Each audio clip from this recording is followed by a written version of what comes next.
எல்லோரும் இன்புற்றிருக்க நினைப்பதுவே அல்லாமல் வேறொன்றும் அறியேன் பராபரமே. இந்த யூடியூப் காணொளி வழியாக ஏதாவது ஒரு செய்தியை உங்களிடத்தில் கொண்டு போய் சேர்க்க வேண்டும் என்கின்ற அவாவிலே எதையாவது படித்து அது என் மனதிற்கு அல்லது வாழ்க்கையில் எல்லோருக்கும் பயன்படும் என்கின்ற நோக்கம் என் மனதிலே எழுந்தால் அதை பதிவாக செய்வது வழக்கம். காலையில் ஒரு செய்தியை படித்துக் கொண்டிருந்தேன் ஒரு புத்தகத்திலே. அது என் மனதை மிகவும் கவர்ந்தது.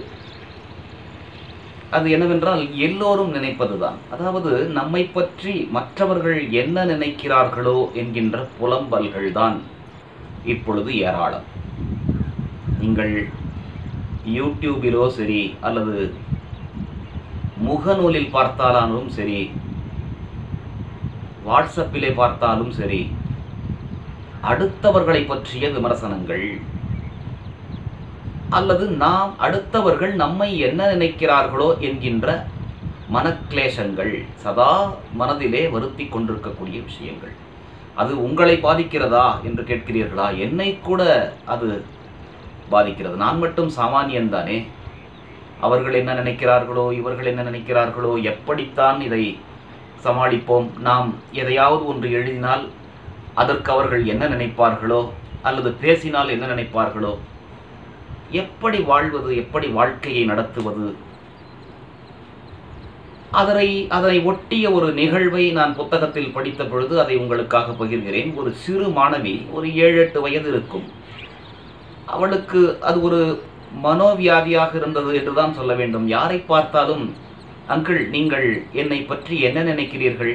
இவ்வளவு நேரம் என்னோடு பேசினீர்களே, அதை எழுத்தாக எழுதி கொடுங்கள் என்று ஒரு ஆட்டோகிராஃப் போன்று ஒரு புத்தகத்தை வைத்துக்கொண்டு அந்த நோட்டு புத்தகத்திலே அவள் எழுதச் சொல்லி வாங்கிக் கொள்ளுவாள். பாவம், சிலர் எழுதுவார்கள், நீ மிகவும் சிறிய அழகிய சிறுமியாக இருக்கிறாய், அல்லது நீ மிகவும் புத்திசாலியாக இருக்கிறாய், எதையோ எழுதுவார்கள். ஆனால் ஒரு சிலர் அவள் என்ன எதிர்பார்க்கிறாளோ அதையெல்லாம் எழுதுவார்கள். ஒரு சிலர் விமர்சித்து எழுதுவார்கள். உடனே அவள் அப்படியே அதை மூடி வைத்துக்கொண்டு வீட்டிற்கு சென்று பிரித்து பார்ப்பாள். அவர் நம்மை பற்றி என்ன எழுதியிருக்கிறார்? நன்றாக இருந்தால் சந்தோஷப்படுவாள். ஒருவேளை சற்றே கடுமையாக விமர்சனங்கள் அதிலே இருந்தால் அதற்காக புழுங்குவாள். இது என்ன வினோத பழக்கம்?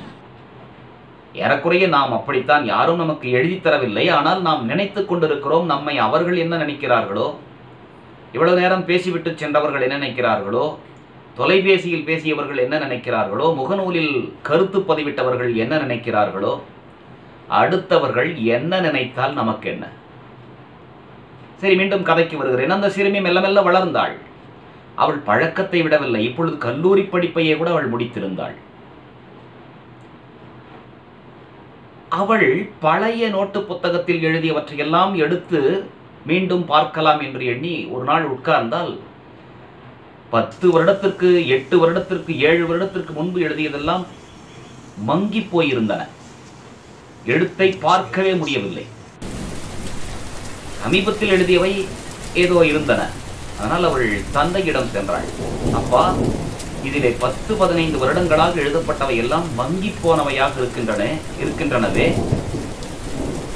எனக்கு மிகவும் மன கஷ்டமாக இருக்கிறது. அந்த பழைய செய்திகளை படிக்க வேண்டும் என்று எடுத்தால் இப்படி இருக்கிறதே என்றாள். மிக அழகாக அந்த தந்தை நல்ல முதிர்ச்சி உடையவராக சொன்னார், என் மகளே, ஒன்று தெரிந்து கொள். உன்னை பற்றிய விமர்சனங்கள், மற்றவர்கள் எழுதும் கருத்துகள் அல்லது விமர்சனங்கள் எப்படியோ ஒன்று, அவை நிச்சயம் மங்கி போகும். ஆனால் உன்னை பற்றி நீயே ஒரு அபிப்பிராயத்தை வைத்துக் கொண்டிருக்கிறாய் பார், அல்லது உன்னை நீயே எடை போட்டுக் கொண்டிருக்கிறாய் பார், அது எப்பொழுதும் மங்காது. திருப்பி கேட்டால் அது இன்னும் முதிர்ச்சி அடையும் என்றார். நாம் என்ன தெரிந்து கொண்டோம்? நோட்டு புத்தகத்திலே எழுதப்பட்ட மற்றவர்கள் நம்மை பற்றி எழுதிய விஷயங்கள் காணாமல் போகும்.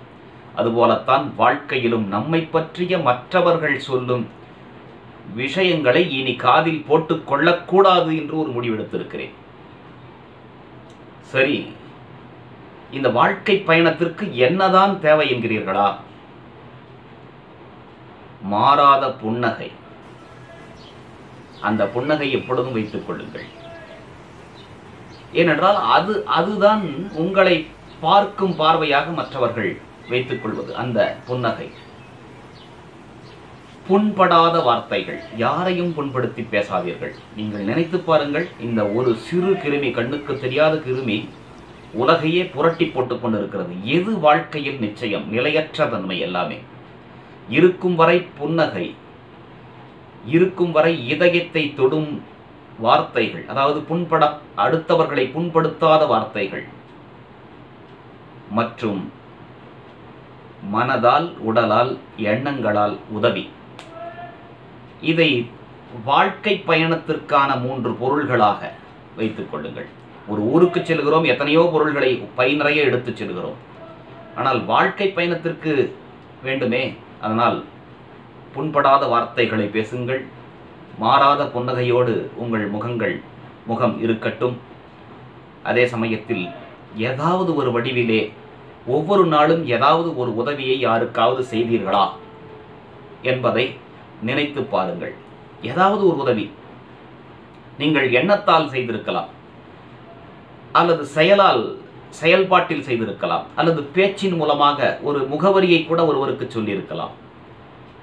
ஆக மனம், வாக்கு, காயம் என்ற 3 வடிவிலே உதவி, புன்னகை, புண்படாத வார்த்தை, இவை உங்கள் வாழ்க்கை பயணத்தை இனிமையாக கொண்டு செல்லக்கூடியதாக அமைக்கும் என்பதில் எள்ளளவு மையமில்லை. விமர்சனங்களை உதறித் தள்ளுங்கள். வாழ்க்கையை இனிமையாக்கிக் கொள்ளுங்கள். நன்றி.